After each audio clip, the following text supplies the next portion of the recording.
Maloni, this is Pacific Waves from RNZ Pacific. I'm Koroi Hawkins. Coming up. You need to ask them how they feel about their sovereignty. Pacific leaders wrap up mission to New Caledonia. Also, we hear an academic's proposal for alleviating poverty in Papua New Guinea. And later on, to qualify for the World Cup, that's our biggest goal. It just prepares us all for battle. Fetu Samoa in Aotearoa and raring to go against the Bulikula in the Women's Pacific League Championship. New Caledonia President Louis Mapou says New Caledonia is at a turning point. A 3-day Pacific leader fact-finding mission has just wrapped up in Noumea. Lydia Lewis has more. The French territory has been riddled with violent unrest since May 13. While tensions seem to have eased for now, the main political decision-making body for the Pacific region has been in Noumea this week. They have a shared intention with government members, drawing on their own experience in the region. The Cook Islands, which are in free association with New Zealand, Tonga, a country which was never colonised, and the Solomon Islands, which have experienced inter-ethnic conflicts in the northern part, where youth played a significant role. And finally, Fiji, which gained independence, decided to withdraw from the Commonwealth, and is now re-evaluating its connection with the British Crown, so they willingly shared their own history. President Louis Mapou told the media just why the visit is so important. His words have been translated. They pointed out that in each of these histories, it was often the internal decisions of the populations involved that ultimately shaped the choices made about their country's future. Local government spokesperson Charles Ware says the visit brings hope and perspective. It is important that people from New Caledonia can arrive to express their views and also the political perspectives in terms of political future of New Caledonia. The process of decolonization, for example, which is quite a major subject topic that will be in the discussion with the mission. Tongan Prime Minister Huakava Meiliku Seosi Sovaleni led the Pacific delegation. We're not there to judge or to tell them what to do. Right now it's a preliminary visit, so basically we just want to listen. While it's a fact-finding mission, there are some indisputable facts, such as New Caledonia being on the United Nations decolonisation list, something Tuvalu MP Simon Kofe has expressed his thoughts on. My position is for independence. We need to continue to support the decolonisation of the Pacific.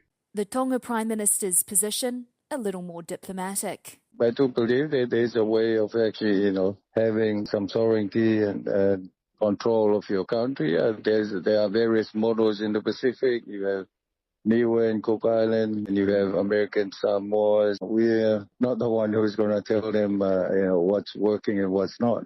We respect their sovereignty. When asked whether there is any sovereignty to respect, this was Huakava Meiliku's response. I should ask some of them whether the definition of sovereignty to them. We have a few countries, as you know, as I mentioned earlier on, that operate differently. And I think it would be a question that you need to ask them how they feel about their sovereignty and whether sovereignty means something different to them than to some of us. Amid the politicking, a Kanak leader from the Protestant Church of Kanaki, New Caledonia, says people are struggling, especially the Indigenous population battling inequities in education, employment and health. The destruction that the youth have made since May was a kind of expression of the frustration towards all of these social injustices. We are fighting for our humanity, so it's for the dignity of our humanity. And our humanity is the humanity of everyone. The Loyalists have a different perspective. Their statement has been voiced. Contrary to what some separatists suggest, the Kanak people are neither marginalised nor mistreated. On the contrary, it is one of the most advantaged in our Oceanian region. Charles Ware says the visitors have had the chance to hear from all sides involved in the unrest, giving hope to Reverend Wete Ware. I have hope. We need hope. We are hope.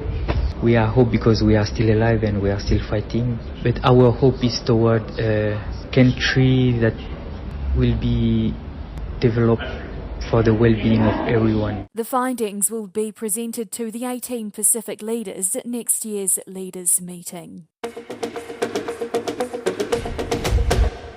In late November, the Papua New Guinea Parliament will consider the budget for 2025. Academic Andrew Anton Marco, who works with both the University of PNG and the Development Policy Centre at the Australian National University, is suggesting changes that could have immediate and dramatic effects in easing the high cost of living on the people.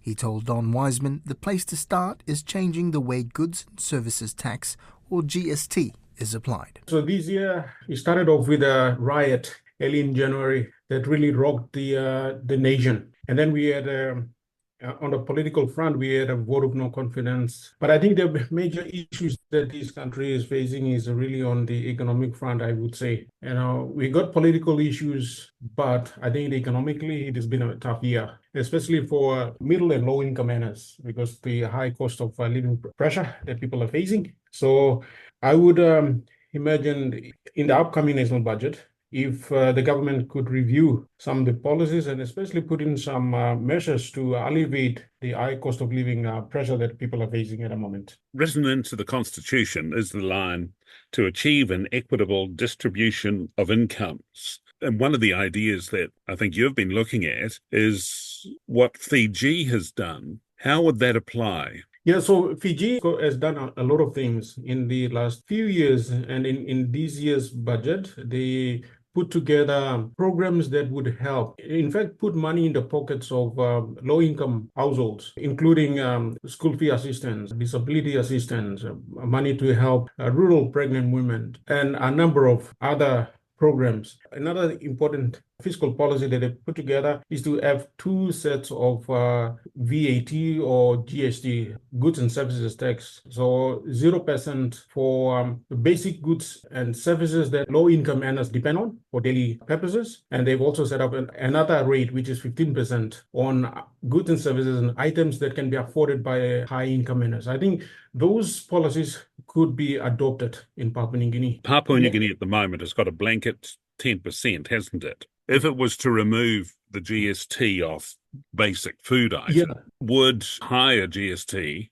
generate the same amount of money or more money, do you think? You could balance that out. I mean, of course, there needs to be some economic modeling around it, but I think it's fair to say that GST could be removed on basic food items like flour, sugar, and tin fish, cooking oil, the basics that the low-income earners depend on daily for their daily sustenance, right? We can do that, and then perhaps increase GST on other goods and services that can be afforded by high-income earners. I think that can easily balance out. I think it doesn't. The PNG government has done a number of things to support low-income earners, for example, by increasing the tax-free income threshold to 20,000 kina, but I believe we can do much better. I mean, much more than that as well. And then Fiji provides very good examples. One of the other things in the Fiji system that you're very keen on is their social transfer system.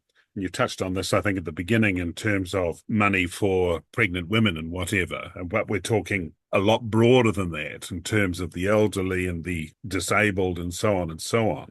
But how do you get that money to these people? Yeah, so in Papua New Guinea, it's a challenge. So Fiji has set up a system where, they've got a robust system where these transfers can be made, right? But in Papua New Guinea, it doesn't mean that we cannot try. We can try, right? We can maybe take a year or so to, put together the systems and perhaps work with the private sector, maybe the mobile phone companies and all that, to transfer assistance, financial assistance to the people that deserve, like, people with disability, the older people. Those people, I think they deserve to be assisted. At the moment, PNG government is spending a lot of money on the slush fund to the members of parliament. We have seen over the years that money is, most of the time, they are not used properly. We have a lot of governance issues around that. So I think at least cut back on some of these monies and then allocate to people that really need, disabled people, the older people. I think that would make a big difference in the lives of many Papua New Guineans. You'd say that those riots back in January were a highly important event in terms of what they indicated about dissatisfaction and unhappiness in the community. And you would see fixing up the tax system in this way as perhaps alleviating that. Yeah, the government has to show that they are doing something to help the people, right? I mean, January riot, there were many factors. There are many underlying factors, the crime, corruption, lack of basic services. And then on top of that, the high cost of living that people are facing. And to be fair, Papua New Guinea has always been a high cost economy in terms of, high cost of security, high cost of delivering basic services and all that. It doesn't mean that we should have to just leave it like that. The government has to come up with policies so that the cost of doing business and cost of service delivery in the country has to fall. And some of the measures that we could take, these are long-term measures that the government can take so that the structure of the economy is reformed so the cost of doing business in PNG comes down and cost of service delivery comes down. Those are long-term plans, but in the short term, the article that myself and Professor Stephen Howes put together is basically short-term measures that can be put together to alleviate the high cost of living pressure that people are facing at the moment. So things like having 2 GST rate in the country, 1.0 rated for basic food items, social transfers. Currently, the government is providing school fee assistance. Those things are important. We have to do more so that the people see that the government is doing something to address the high cost of living pressure in the country.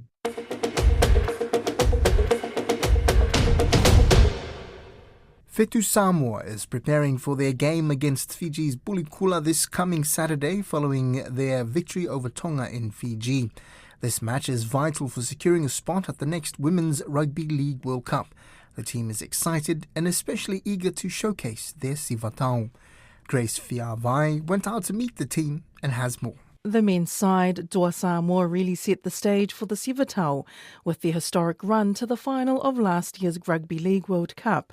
And Fetu Samoa have proudly followed suit. On social media, some people have been critical of women performing the sivatau, saying it should be banned or that it didn't suit females. But Fetu Samoa have stood firm and continue to perform the pre-game ritual. Talking to the women in the team today, I was told the sivatau was a source of strength for them, a reminder of their roots and a way to channel the spirit of their ancestors as they step out onto the field. Fetu Samoa head coach Jamie Soward is himself an Indigenous man and a huge advocate for women in sport. A father of 2 daughters, he says such criticism usually comes from men who have probably never played at a professional level. When I got the job, I wanted to make sure that the girls understood it, staff understood it, and there's a sense of pride that goes through them when they perform that now. That is powerful meaning to me as an Indigenous man, but what the girls go through, the sivatau, anytime female sport gets criticised, it's usually by men that could not have played at that level. I'm pretty passionate about that. I've got 2 daughters. They're not Samoan. They're trying to learn the sivatau. They love it. Niall Williams is all too familiar when it comes to performing the sivatau, especially for the Black Ferns and now for Samoa. We did our haka for New Zealand, and that haka is more of a celebration haka, so we would only perform it if we won the tournament, and it was more like a thank you type of haka, whereas for us doing the sivatau for the Fetu is more of a challenge. I think for myself last year being able to lead the sivatau was truly a blessing. Le Whawali'i Dione Nari, senior lecturer in sport and Samoan culture, says it's racist to stop island war dances before games. He says Samoan women should be supported when it comes to this. It's interesting, we don't ban the Palangi man singing Waltzing Matilda before a game. We don't ban the Palangi trumpets playing the last post before a game. So who are we to then try and ban our beautiful Samoan sisters, our beautiful Pacifica women from displaying their culture how they see fit? Our Samoan female athletes platform their culture how they see fit. Besides, the sivatau Rugby League is also still growing for Pacific women and is another hurdle the ladies tend to overcome. At only 18 years old, Mercedes Taulelei Siala is the youngest member of the squad. This is her first international team experience. I was shocked because I know that there's a lot of other talented girls out there as well. I'm just grateful to be here. There's not much young girls that can say that they're in the international team. Be proud of where you come from. Remember that it's more than just the jersey, it's also for your family as well. Aneta Claudia Nu'uausala, captain of Fetu Samoa, is focused on getting qualified, and getting more pathways is something she hopes to see pushed. As for the sivatau, she forgets the adrenaline but enjoys performing the sivatau. It gets them warmed up before the game. Coming up through the ranks, I never had that opportunity opportunity.